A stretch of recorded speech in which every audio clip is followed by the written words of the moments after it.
This video is sponsored by Caravan Guard Insurance. A link to their website is in the description below. Hello and welcome to part 3 of our mini-series, and in this vlog I'm going to be looking at buying a new motorhome. If you're considering buying your first motorhome or a new motorhome, hopefully this might help you. I'm going to talk about our experience and how that relates to you buying a motorhome. We have just ordered our first motorhome after having a motorhoming experience of 3 months with a loan vehicle, and we absolutely loved it. And we compared that against our caravan ownership, which we'd owned for 2 years.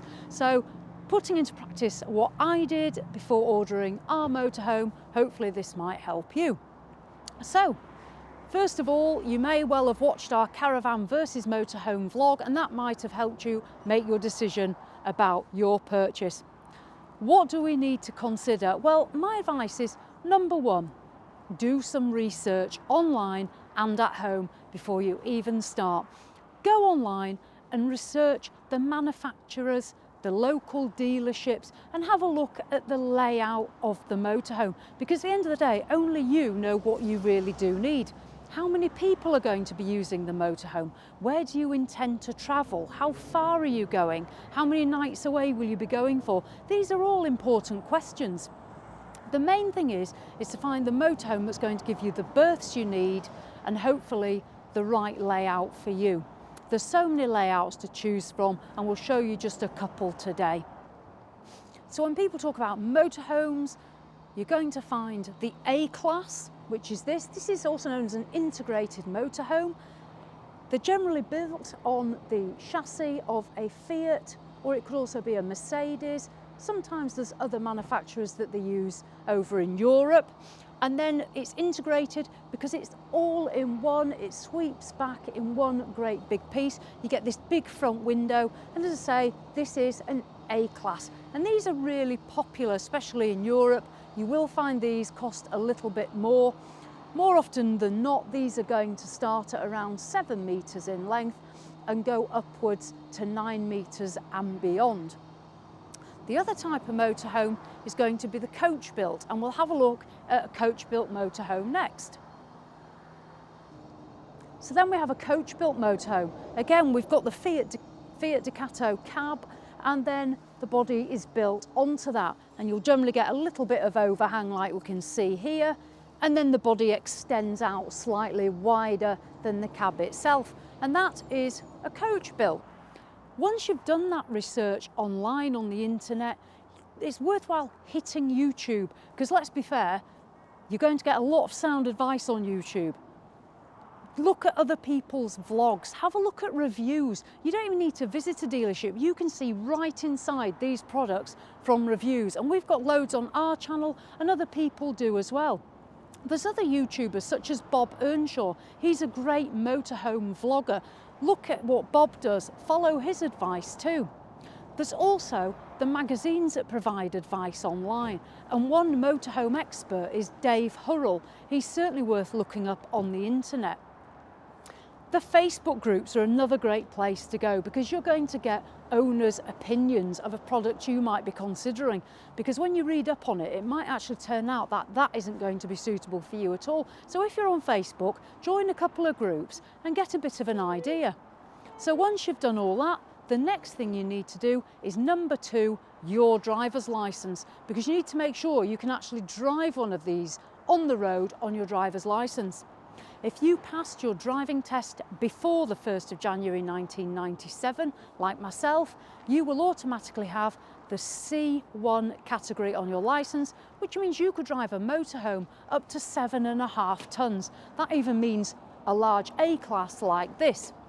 If you passed your driving test after the 1st of January 1997, like Jules, you can only drive a vehicle up to 3.5 tonnes, like some of these, and that's your B category. It's the same category that allows you to drive your car. So make sure before you get your hopes up about a dream motorhome that you can actually drive it.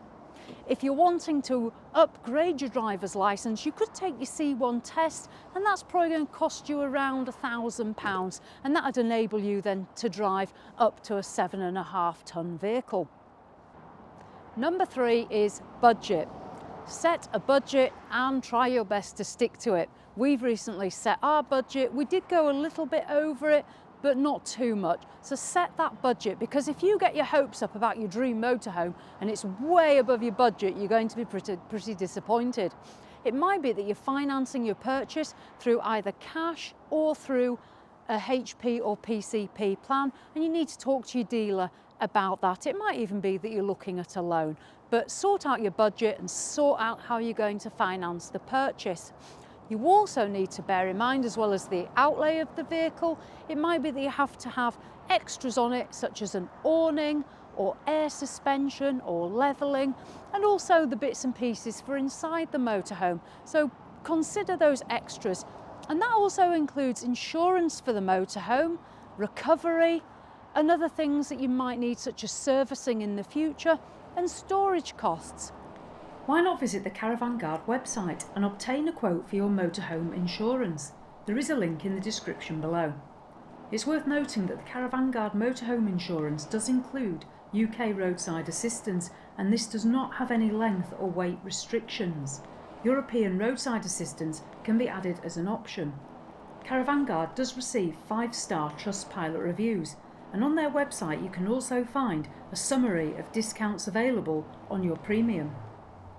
So that's all about your budget. Number 4, now this is where we get exciting.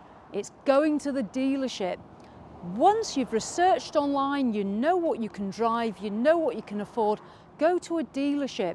Search the dealerships around you for the manufacturers that you're interested in looking at. In terms of UK manufacturers, we've got Eldis, we've got Swift, and we've also got Bailey. They're going to be the main UK manufacturers. If you're interested in a European motorhome, such as Adria or Burstner or Heimer or Dethleffs, then you need to be making sure you find a dealership that sells those. And there's also as well other UK manufacturers that specialise in just motorhomes and not motorhomes and caravans, such as Auto Trail and Auto Sleepers. So there's absolutely loads to choose from. Go to a dealership, a bit like where we are today, and go around those layouts. Make some notes at home, take them with you, have a look at the exterior of the motorhome. How does it look? Do you like the appearance of it? Has it got a garage? Because a garage for storage might be really important. It certainly is for us. Go inside the motorhome. How does it feel? What's the layout of the sofa area? Is the lounge an L shape? Is it bench seats? Do we have drop-down beds? There's so many questions, and it can get quite confusing, which is why you just need to go and sit and have a look at the layouts, have a look at the kitchens and see how they feel. What we'll do next is we'll go inside a couple of motorhomes just to have a look. So this just gives you a bit of an idea about a layout. This is a 4-berth motorhome. Now, in terms of lounge area, you can get them similar to this with an L shape and seat here, or you can get them with bench seats opposite. It totally depends on the manufacturer and the size of the motorhome. Most will have the 2 chairs that will both swivel, and that adds extra seating for up to 6 people.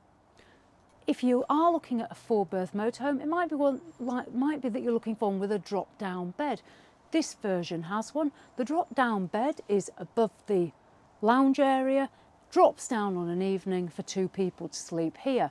And these layouts have a fixed bed at the rear of the motorhome. So we'll go and have a look at that next.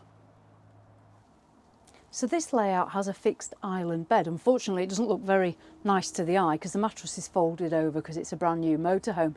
But you get the idea. You get a huge island bed at the back of the motorhome. Now this one's 7.5 metres long. So to accommodate that big bed, we've had to go a bit bigger.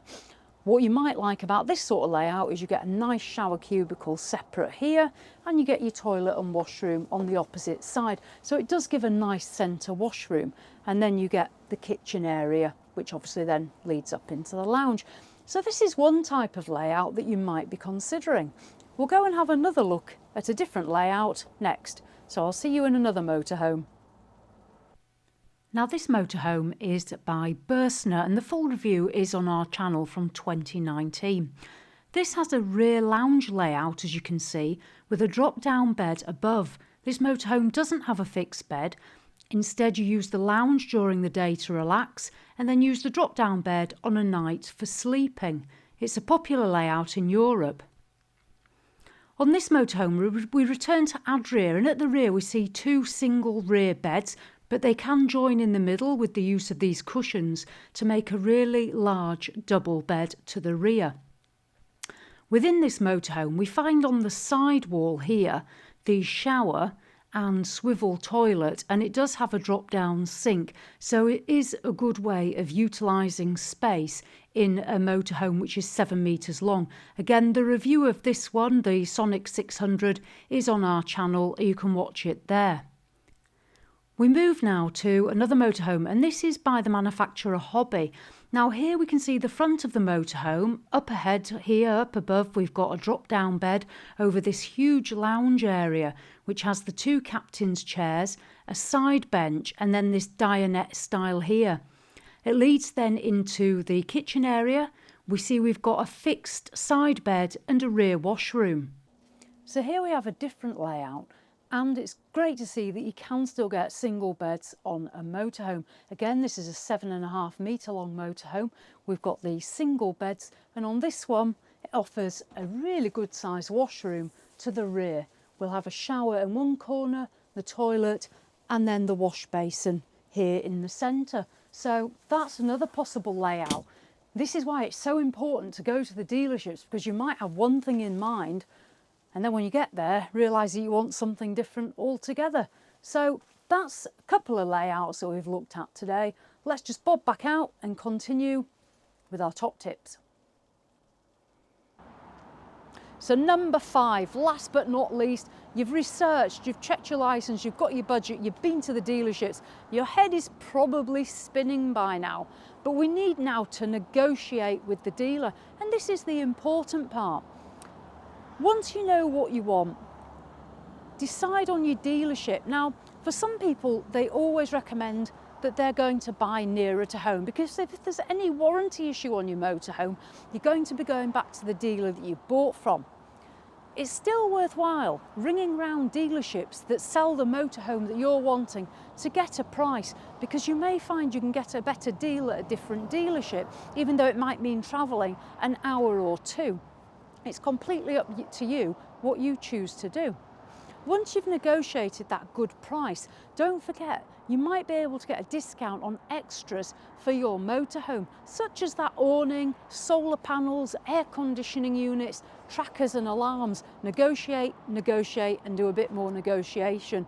And if needs be, walk away, because don't sign up there and then if you're not happy. They may try and tell you that if you put a deposit down, you'll get all those that day, but you might not be able to get them another day. It's a bit like when you go to the NEC show for the show deal and they tell you it's only at the shows. If they can do that deal then, chances are they can do it another time as well. So don't be pushed into something you're not comfortable with. Come away, have a think, seek advice from other people.